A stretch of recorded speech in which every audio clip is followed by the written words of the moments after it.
గత 10 రోజులుగా వయోవృద్ధులు, కొరవృద్ధులు, రేపో మాపో కాటికి పోయేవాళ్ళు జన్జీ పేరుతో దీక్షలు చేసి మనం చూసాం. అది కూడా కాళ్ళు ఊపుకుంటా నిరుద్యోగులను అవమానిస్తూ విద్యార్థి లోకమన్నా, యువజన లోకమన్నా, నిరుద్యోగులన్నా వాళ్ళ బాధ, వాళ్ళ కష్టం, వాళ్ళ శ్రమ వాళ్ళకి మాత్రమే అది అర్థమవుతుంది. వాస్తవమే, వాళ్ళు నిరుద్యోగులే. ఆడ కూర్చున్న వాళ్ళందరూ, టెంట్లో కూర్చున్న వాళ్ళు నిరుద్యోగులే. రాజకీయ నిరుద్యోగులు టెంట్లు వేసుకొని కూర్చున్నారు అధికారం కోసం. నిరుద్యోగుల కోసం టెంట్లు వేసుకొని కూర్చోలా. వాళ్ళకి అధికారం కావాలి కదా, అధికారం కావాలని టెంట్లు వేసుకొని కూర్చున్నారు. నేను రాష్ట్రంలో ఉన్న ప్రతి నిరుద్యోగికి అప్పీల్ చేస్తున్నాం. నిజంగా వీళ్ళకి మీ మీద ప్రేమ ఉండుంటే, నిజంగా ఏ పక్షానో ఎక్కడో చోట వాళ్ళకి మీ మీద సానుభూతి ఉండుంటే 2019-24 మధ్యలో మీరు అనేక పోరాటాలు చేశారు. డిఎస్సి ఎప్పుడు ఇస్తారంటూ జగన్మోహన్ రెడ్డి ఇంటికి 12 సార్లు వెళ్ళారు. అసెంబ్లీకి 9 సార్లు వెళ్ళారు. 12 సార్లు జగన్మోహన్ రెడ్డి గారి ఇంటికి, 9 సార్లు అసెంబ్లీకి, జిల్లా కలెక్టరేట్లకి 29 సార్లు, జిల్లా కలెక్టరేట్ల దగ్గర 29 సార్లు, ఆర్డీఓ ఆఫీసుల కాడ 20 సార్లు ఆర్డీఓ ఆఫీసుల కాడ, ఎంఆర్ఓ ఆఫీసులకి. అప్పుడు నిరుద్యోగులు, డిఎస్సి అభ్యర్థులు, డిఎస్సికి ప్రిపేర్ అయిన వాళ్ళు వెళ్ళినప్పుడు వీళ్ళు ఎక్కడ ఉన్నారు? ఇప్పుడు టెంట్లు వేసుకొని కూర్చున్నారు చూడు, కాళ్ళు ఉప్పుకుంటా. ఈ వయోవృద్ధులు, ఈ రాజకీయ నిరుద్యోగులు, ఓ కుహానా మేధావులు, వాళ్ళు ఎక్కడున్నారు? నిజంగా మీరు ఆ రోజు జగన్మోహన్ రెడ్డి గారిని మీరు అడుగుంటే, అయ్యా జగన్మోహన్ రెడ్డి గారు, ఇక్కడ మీరు ఆ రోజు 2019లో ఊరూరా తిరిగి మెగా డిఎస్సిని పెడతా, నేను అధికారంలోకి వస్తానే ఖాళీగా ఉన్న ప్రతి పోస్టును భర్తీ చేస్తాను, నమ్మండి అని చెప్పి మీరు తిరిగారు. మీరు డిఎస్సి ఇవ్వడం లేదు, నిరుద్యోగులంతా రోడ్డు ఎక్కారు, ధర్నాలు చేస్తున్నారు, వాళ్ళకి మనం మద్దతు ఇవ్వాలి అని చెప్పి మీరు అడుగుంటే ఈరోజు మిమ్మల్ని నమ్ముంటారు. ఆ రోజు ఎక్కడ పడుకోన్నారా? ఏ కొంపలో పడుకోన్నారని అడుగుతున్నాం. ఏ కొంపలో పడుకోన్నారు? అప్పుడు ఎందుకు దీక్షలు చేయాలా? అప్పుడు ఎందుకు మాట్లాడాలా? కేసులు పెడితే ఏం చేశారు మీరు? డిఎస్సి అభ్యర్థులు నిన్న కర్నూలు కొండారెడ్డి బ్రిడ్జ్ సాక్షిగా టీచర్లందరూ గలమిప్పారు, మద్దతు తెలిపారు. ఇది మెగా డిఎస్సినే, ఒక బ్రహ్మాండమైన డిఎస్సి నిర్వహించారు, ఎక్కడ తప్పులు జరగలేదు, మేమే దానికి సాక్షి అని చెప్పి వాళ్ళు గలం విప్పితే అక్కడ మాట్లాడారు.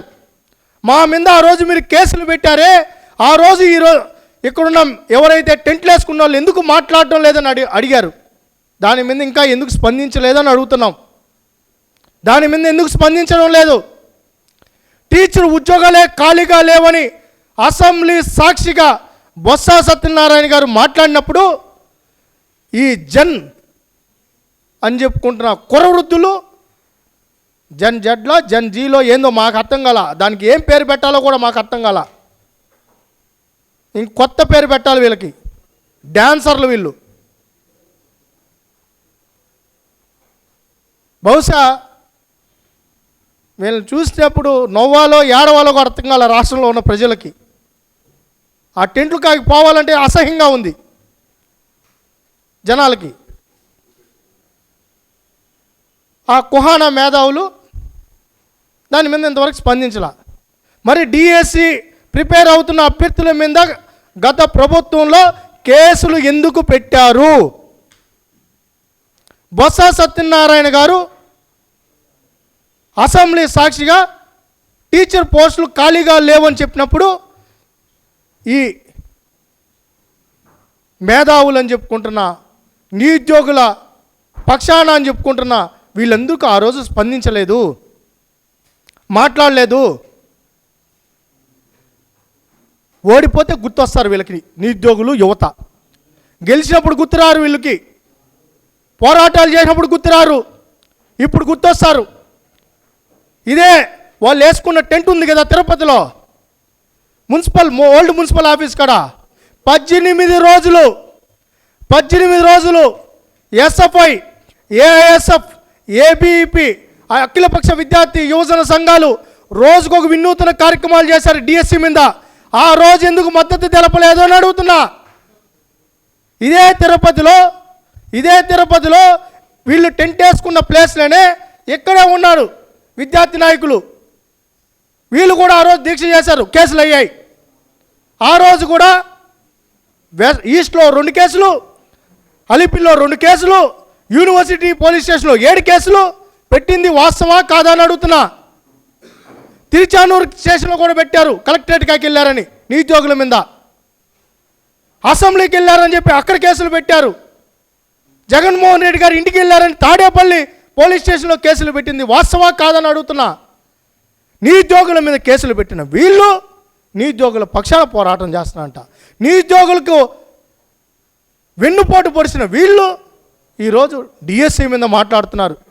డిఎస్సియే నిర్వహించిన వీళ్ళు, డిఎస్సియే పెట్టని వీళ్ళు, టీచర్ పోస్టులు ఖాళీగా లేవని చెప్పిన వీళ్ళు, అసలు టీచర్ ఉద్యోగాలు ఎక్కడ ఖాళీగా ఉన్నాయని చెప్పిన మాట వాస్తవా కాదా?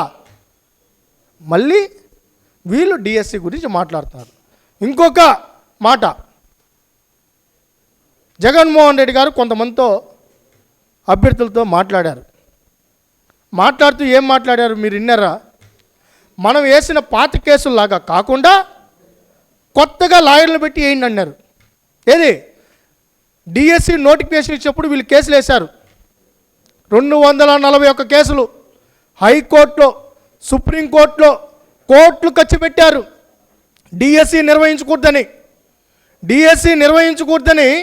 కోర్టులు ఖర్చు పెట్టారు. నోటిఫికేషన్ ఆపియాలని చూశారు. ఆ నోటిఫికేషన్ ఆపియాలని చూసిన వీళ్ళు, డిఎస్సి నిర్వహించకూడదని చెప్పిన వీళ్ళు, కోర్టులు ఖర్చు పెట్టిన వీళ్ళు ఈరోజు డిఎస్సి అభ్యర్థుల మీద ప్రేమ ఒలగబోస్తున్నారు. ఆ ప్రేమ ధృతరాష్ట్రుడి కౌగిలి. నిరుద్యోగులకు అందరికీ అప్పీల్ చేస్తున్నాం, డిఎస్సి అభ్యర్థులకు అప్పీల్ చేస్తున్నాం. అమ్మ మేము అడుగుతున్నాం, ఈ అభ్యర్థులు ఎవరైతే వాళ్ళ మీద కూడా మాకు గౌరవం ఉంది. 100 మంది ఆశిస్తారు, కానీ ఉన్న పోస్టులు ఇచ్చిన నోటిఫికేషన్ ప్రకారం కొంతమందికి వస్తాయి, కొంతమందికి రాని వాళ్ళకి బాధ ఉంటుంది. ఆ బాధను కూడా అర్థం చేసుకొనే ఇప్పుడు ఇంకో డిఎస్సి ఇస్తున్నాం. ప్రతి సంవత్సరం డిఎస్సి ఇస్తాం. లోకేష్ గారు స్పష్టంగా చెప్పారు, ప్రతి సంవత్సరం డిఎస్సి ఉంటుంది, జాబ్ క్యాలెండర్ ఉంటుంది. గతంలో నిరుద్యోగులు మనోవేదనకు గురయ్యారు. వాళ్ళు గ్రూప్ 1, గ్రూప్ 2 కానీ డిఎస్సి కానీ ఏదైనా పోస్టులకు నోటిఫికేషన్ ఎప్పుడు వస్తుందో, ఈ సంవత్సరం వస్తుందా, ఆ సంవత్సరం అని మగ్గిపోయేవాళ్ళు.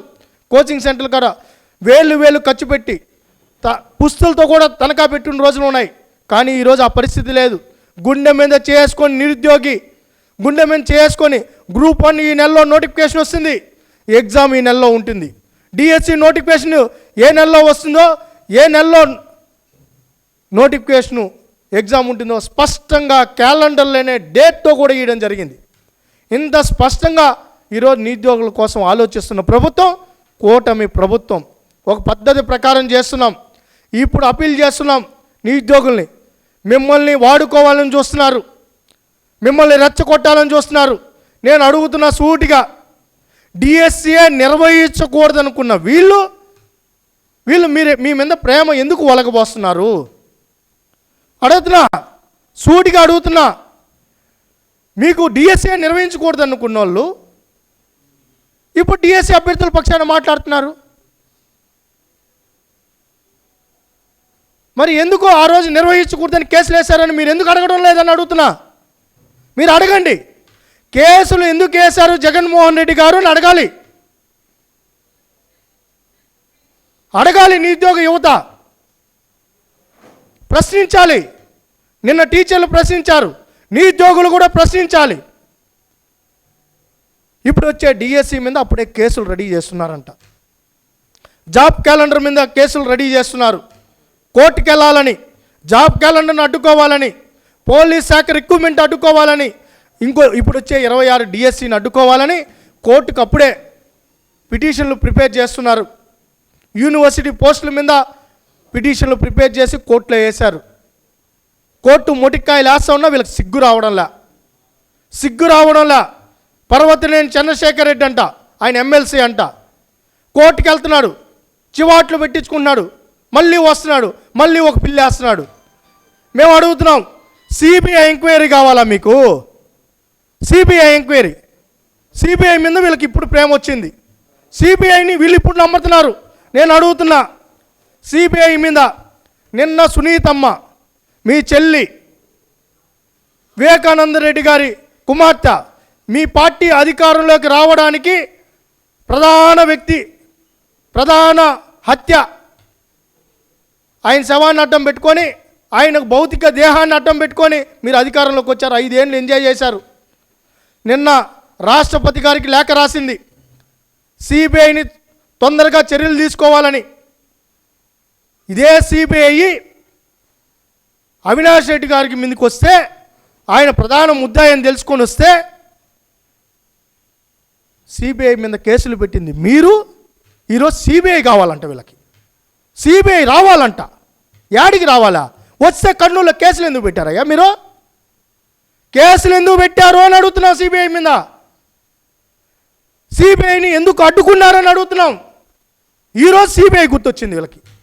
మరి వివేకానంద రెడ్డి కేసులో సిబిఐని మీరు ఎందుకు రమ్మని పిలవడం లేదు, ప్రశ్నించడం లేదు? సిబిఐని రమ్మని పిలవండి. వివేకానంద రెడ్డి గారి కేసులో కూడా రండి. సునీతమ్మ గారు నిన్న కన్నీటి పర్యంతం అయిపోయారు. తండ్రి హత్యకు గురయ్యారు. 7 సంవత్సరాల నుంచి ఆర్తనాదాలు పెట్టిన నీ చెల్లి మీ పార్టీ అధికారంలోకి రావడానికి ప్రధాన కారణం వివేకానంద రెడ్డి గారి హత్య. ఆ రోజు కూడా మా మీద వేసేసారు, ఇప్పుడు డిఎస్సి వేసేసినట్టు.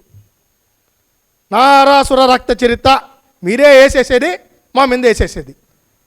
దానికి ఇంకోటి ఎందుకు ఈ పాయింట్ చెప్తున్నానంటే, ఆ ఆడియో కాల్ ఉంది చూసినారా, ఎవరు అనుకుంటున్నారా? ఈ 15 లక్షల ఎపిసోడ్ ఉంది చూడండి, వైసీపీ కార్యకర్త వీడే రోసయ్య, ఆ ఫోన్ నెంబర్ వీడిదే, ఇతందే. వీడు నందిగామ సురేష్ ప్రధాన అనుచరుడు. వీళ్ళే మాట్లాడేసి, వీళ్ళే చెప్పేసి, వీళ్ళే ఆడియో రికార్డ్ చేసేసి మళ్ళీ ఎత్తి మా మీద వేసేసేయండి, మసిగుడ్డ వేసేయండి. వివేకానంద రెడ్డి గారిని ఎట్ట తల పగల కొట్టారో, తల ఎలా నరికేశారో ముక్కలుగా, ఈరోజు డిఎస్సి మీద కూడా అలాంటి కొత్తే జరుగుతోంది. అభియోగాలు వేస్తున్నారు. మరి సిబిఐని ఆ రోజు ఇదే జగన్మోహన్ రెడ్డి గారు సిబిఐని వివేకానంద రెడ్డి కేసులో సిబిఐ కేసు పెట్టాలని కోరుకున్న ఈయన సిబిఐ వస్తే సిబిఐ మీదే కేసు పెట్టా. నిజమా కాదా ఇది? కర్నూలులో ఎందుకు అడ్డుకున్నారు? ఎందుకు కేసులు పెట్టారు? మరి ఇంకోటి కూడా అడుగుతున్నాం మీడియా పక్షాన. గ్రూప్ వన్ మీ హయాంలోనే జరిగాయి. ఎవరితో కరెక్షన్ చేయించారు? వాచ్మెన్లతో, డ్రైవర్లతో, ఆటో డ్రైవర్లతో, మీ ఇంట్లో పనిచేసే తాడేపల్లి కొంపలో పనిచేసే పనులతో గ్రూప్ 1 ఆర్డీఓ క్యాడర్ ఆఫీసర్లను సెలెక్ట్ చేసుకోవడానికి వంటింట్లో పనిచేసే వాళ్ళని ఆటో డ్రైవర్లను సెలెక్ట్ చేసి కరెక్ట్ చేయించిన మాట వాస్తవా కాదా? ఇప్పుడు ఎక్కడున్నారు ఆఫీసర్లు? అంతా జైల్లో ఉన్నారు. గ్రూప్ 1 మీద ఎందుకు సిబిఐ ఎంక్వైరీ అడగడం లేదని అడుగుతున్నాం. నిరుద్యోగుల పక్షాన్ని అడుగుతున్నాం. సిబిఐ ఎంక్వైరీ కూడా గ్రూప్ 1 మీద ఎందుకు రమ్మని చెప్పి పిలవండి, టెంట్లు వేయండి, అక్కడ కూడా పెట్టండి. గ్రూప్ 1 మీద కూడా ఎంక్వైరీ చేయాలి, సిబిఐ ఎంక్వైరీ చేయాలి అని ఎందుకు అడగడం లేదని అడుగుతున్నాం. ఆ రోజు జగన్మోహన్ రెడ్డి గారు రాజీనామా ఎందుకు కోరుకోలే? మీరంతా ఈ ముసుగు వీరులు, కుహానా మేధావులు, వయోవృద్ధులు, రేపో మాపో కాటికి పోయే వాళ్ళు రాష్ట్రంలో అలజడి సృష్టించాలని చూస్తారా? వీళ్ళంతా మేధావులు, ముసుగులు. ఏదో ఎఫ్ఆర్సిఎస్ లండన్లో చదివారంట వీళ్ళు. ఎక్కడ చదివారు వీళ్ళంతా? ఏ ఊర్లో చదివారా? విమర్శలు చంద్రబాబు నాయుడు గారిని, లోకేష్ గారు రాజీనామా చేయాలంట. ఎందుకు రాజీనామా చేయాలి? డిఎస్సి ఇచ్చిన దానికి రాజీనామా చేయాలా? 16,000 మంది ఉద్యోగస్తులుగా మార్చినందుకు రాజీనామా చేయాలా? జాబ్ క్యాలెండర్ ప్రకటించిన దానికి రాజీనామా చేయాలా? 2026 డిఎస్సి ప్రకటించినందుకు రాజీనామా చేయాలా? విద్యాశాఖను ప్రక్షాళన చేసి సమర్థవంతమైన విద్యాశాఖ ఈరోజు సమర్థవంతంగా ముందుకెళ్తున్నందుకు ప్రక్షాళన చేయాలా? ఎంతమంది బిడ్డలు ఉంటే అంతమందికి తల్లికి వందనం ఇస్తున్నందుకు రాజీనామా చేయాలా? దేనికి రాజీనామా చేయాలని అడుగుతున్నాం. దేనికి రాజీనామా చేయాలి? కొంతమంది కాలేజీలు యాజమాన్యాలు కూడా ఇంకా పోలా వాసన, వాళ్ళకు మెద్దతు తెలుపుతున్నాం, వాళ్ళకు కూడా చెప్తున్నాం. అన్నీ గమనిస్తున్నాం. ఎవరితో వీళ్ళు ర్యాలీలు చేస్తున్నారు? వీళ్ళు చూడండి. ఎవరు వీళ్ళంతా? నిన్న ఒకరితో గుండు గీయించారు. డిఎస్సి అభ్యర్థి అని చెప్పారు. లాస్ట్ తీరా చూసి ఆయన డిఎస్సి అభ్యర్థి కాదు అతను. అక్కడ కూడా మోసమే. గుండు కొట్టించుకున్నాడు కూడా మోసకాడే. ఎంత మోసం చేస్తారు? ఎంత నమ్మించాలని ప్రయత్నం చేస్తారు మీరు? మేము అడుగుతున్నాం. స్పోర్ట్స్ నోటిఫికేషన్ ఎడ్యుకేషన్ డిపార్ట్మెంట్ ఇచ్చింది. మా అధికారులు స్పష్టంగా, మా సెక్రటరీ గారు, మా ఎండి గారు చెప్పారు. ఎడ్యుకేషన్ డిపార్ట్మెంట్ ఆన్లైన్లో ఫస్ట్ టైం స్పోర్ట్స్ అథారిటీ ఆన్లైన్లో అప్లికేషన్ తీసుకునింది. సర్టిఫికెట్లు స్పోర్ట్స్ అథారిటీ ఇవ్వదని స్పష్టత ఇచ్చాం. అసోసియేషన్స్ ఇస్తాయి, ఫెడరేషన్స్ ఇస్తాయి. దాని మీద జెన్యూనిటీ కూడా వాళ్ళకే రాయాలి. ఆ అసోసియేషన్స్ ఎవరంటే వైసీపీ. మొత్తం అసోసియేషన్స్ అన్ని వైసీపీ చేతుల్లో ఉన్నది. వాస్తవా కాదా? అథ్లెటిక్స్ కావాలంటే పేపర్ కటింగ్స్ పంపిస్తాం. వైవి సుబ్బారెడ్డి గారు అథ్లెటిక్ అసోసియేషన్, ఇదే జూడో అసోసియేషన్ 2022లో ఆనం నారాయణ రెడ్డి గారి సమీప బంధువుని దించేసి వైసీపీ సజ్జల రామకృష్ణారెడ్డి గారి ఇంట్లో మధ్యస్థం జరిగింది. వాస్తవా కాదని అడుగుతున్నాం. సజ్జల రామకృష్ణారెడ్డి గారు ఇదే జూడో అసోసియేషన్ని బెదిరించింది వాస్తవా కాదని అడుగుతున్నాం. ఆనం నారాయణ రెడ్డి గారు ఇప్పుడు ఎండోమెంట్ మినిస్టర్గా ఉన్నారు. వాళ్ళ సొంత బంధువుని, తమ్ముడిని జూడో అసోసియేషన్ వెళ్ళగొట్టింది వాస్తవా కాదా? మీరంతా తప్పులు చేసి తప్పుడు నాయకత్వం వహించి మా మీద ఆరోపణలు చేస్తారా? ఎవరు వాళ్ళని అడుగుతున్నాం. నోటుకొచ్చేట్టు ఏదో మేధావుల్లాగా వివరిస్తున్నారు. నేను అడుగుతున్న, గ్రామ సచివాలయంలో స్పోర్ట్స్ కోటా కింద ఇచ్చిన ఉద్యోగాల సర్టిఫికెట్లు ఎక్కడున్నాయి? కుప్పలుగా ఉన్నాయి. ఆర్టీఐ ఏసీ మేము ఇచ్చి పంపిస్తున్నాం, మా దగ్గర సమాచారం లేదు అని. ఎందుకంటే సమాచారం లేదు కాబట్టి సర్టిఫికెట్లే లేవు. గ్రామ సచివాలయాల్లో రిక్రూట్ అయిన క్రీడాకారులు అని చెప్పుకుంటున్న ఎవరైతే ఉన్నారో ఆ సర్టిఫికెట్లు స్పోర్ట్స్ అథారిటీ దగ్గర లేవు. దాదాపు 40 ఆర్టీఐలు పడ్డాయి,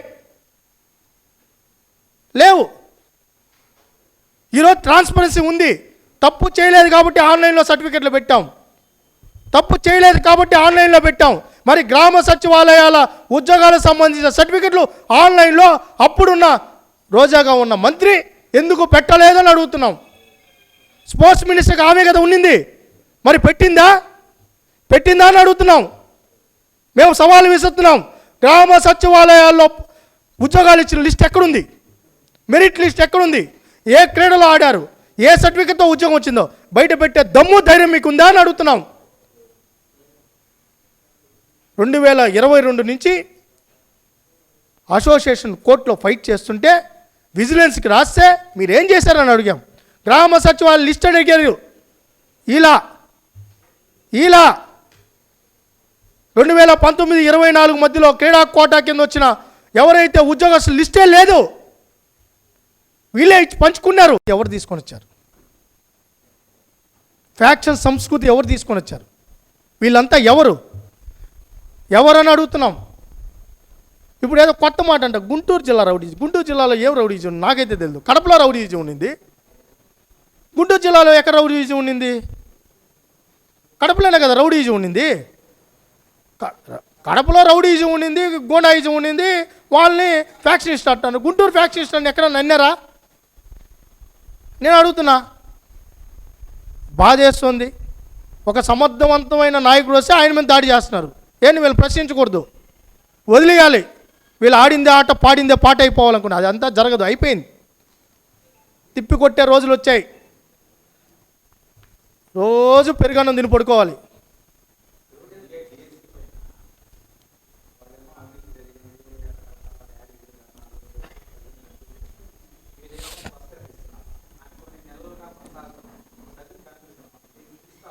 ప్రజలు ఎవరు కన్ఫ్యూజన్లో వెళ్ళలేదన్న. ప్రజలు స్పష్టంగా ఉన్నారు. తిట్టుకుంటున్నారు. ఈ పని బాట లేకుండా ఏంది డిఎస్సి మీదని. సంవత్సరం రోజులు అయిపోయింది. వాళ్ళు టీచర్లుగా ఉన్నారు, స్కూల్కి వెళ్తున్నారు, పిల్లలు పాఠాలు చెప్తున్నారు. మీరు చూడండి, వాళ్ళ ఎపిసోడ్ అంతా చూడండి. ఫస్ట్ ఏమన్నారు?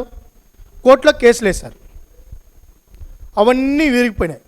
రేపు తెల్లారితో టీచర్ అభ్యర్థులకి వాళ్ళకి నియామక పత్రాలు ఇస్తారంటే ఆ రోజు ముందు రోజు రాత్రి కూడా కోర్టులు ఖర్చు పెట్టి సుప్రీంకోర్టుకి వెళ్ళారు. అక్కడ మొట్టికాయలు తిన్నారు.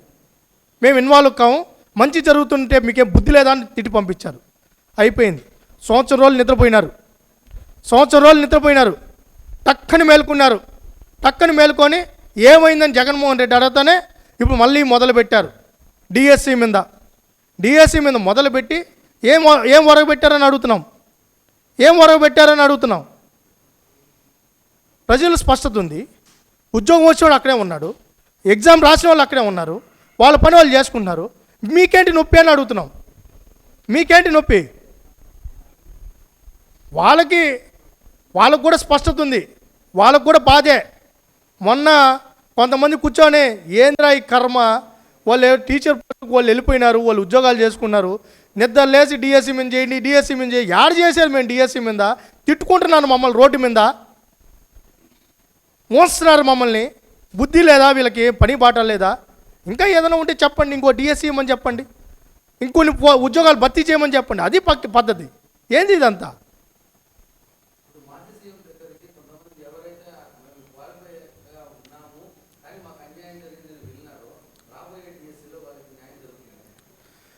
ఇప్పుడు డిఎస్సి అనేది ఒక ప్రక్రియ. వాళ్ళు ఎందుకు క్వాలిఫై కాలేదని స్పష్టత ఇచ్చారు, ఎందుకు ఉద్యోగాలు రాలేదని స్పష్టత ఇచ్చారు. హారిజంటల్ రిజర్వేషన్ జీవో నెంబర్ 77 ఎవరు తీసుకొని వచ్చారు? ఎవరి హయాంలో వచ్చిందన్న? ఈయన హయాంలోనే కదా వచ్చింది. ఎందువల్ల ఉద్యోగం రాలేదో ఈయనకి తెలియాలి కదా, ఎందువల్ల వస్తుందో ఈయనకి తెలియాలి కదా. మహిళా కేటగిరీలో ఉమెన్ కేటగిరీ అక్కడ ఉంది, మహిళలకే కదా అక్కడ ఇవ్వాలి. ఎస్సీ కేటగిరీ ఉంది, ఎస్సీకే కదా ఇవ్వాలి. నాన్ లోకల్ ఉంది, నాన్ లోకల్ కేటగిరీలోనే కదా అక్కడ ఇవ్వాలి. స్పోర్ట్స్ కోటా ఉంది, స్పోర్ట్స్ కోటాలో వాళ్ళకి ఉద్యోగాలు ఇవ్వాలి కదా. హారిజంటల్ రిజర్వేషన్ ఏ టైంలో వచ్చింది? 2023లో హారిజంటల్ రిజర్వేషన్ వచ్చింది. ఈరోజు అక్కడ బాధ ఉంది మాకు కూడా. ఇప్పుడు అక్కడ ఒక కోటా ఫిక్స్ అయిన తర్వాత వాళ్ళకే ఉద్యోగం వస్తుంది.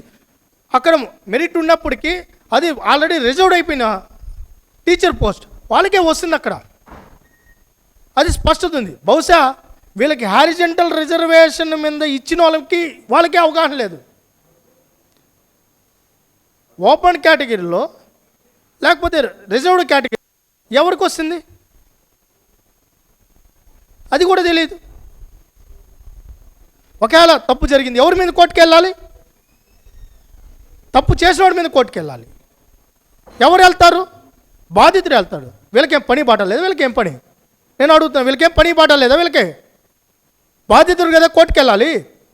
ఆడు కూడా కోర్టులో అడిగా, అభ్యర్థులు రాకుండా మీరు ఎందుకు వస్తున్నారంటే అభ్యర్థులు భయపడుతున్నారంట. మన 300 కేసులు వస్తే మరి భయపడితే 300 కేసులు ఎట్టొస్తాయా అని అడిగితే దానికి మాటలా, దానికి నోట్లా, దానికి స్పష్టతలా రోజు మాట్లాడుతున్నారు. కాబట్టి ఏమాత్రం ఇంక వీళ్ళకి లేదులే, సిగ్గు శరం ఏముంటుంది. ఇంక నేను దాన్ని మాట్లాడినా కూడా అది పెద్ద బూత్ అవుతుంది.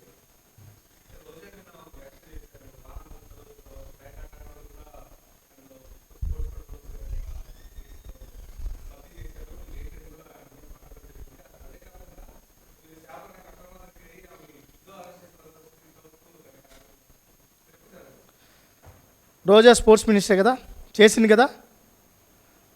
జీవో నెంబర్ 4 ఎలా వచ్చిందో నాకు తెలుసు కదా.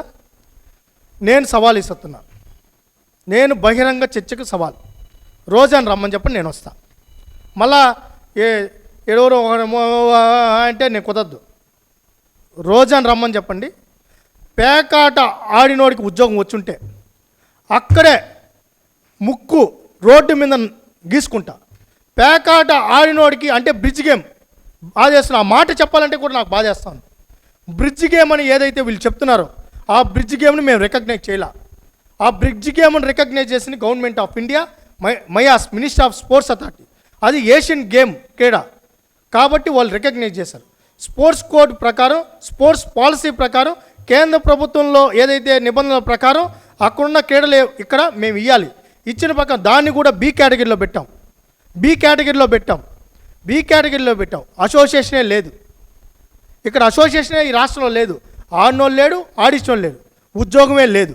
లేనప్పుడు వీళ్ళు ప్రజల్ని పక్కదారి పట్టించడానికి ఏదో ఒక మాట చెప్తే పేకాట, ఉద్యోగం, టీచరు అంటే ఏదో నమ్మేస్తారని, బాగా సెన్సేషన్ అవుతుందని పిచ్చి మాటలు మాట్లాడతారా?